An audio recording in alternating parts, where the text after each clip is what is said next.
I've often reflected in that situation. I wonder what would happen if that same occurrence happened, like say in the city or in the coastal towns where we were.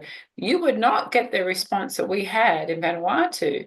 There would be all this panic. There would be, I mean, yes, I know that there's, it's very scary, but there's not that panic and that extreme and all those reactive moments. People were in the now. Yeah.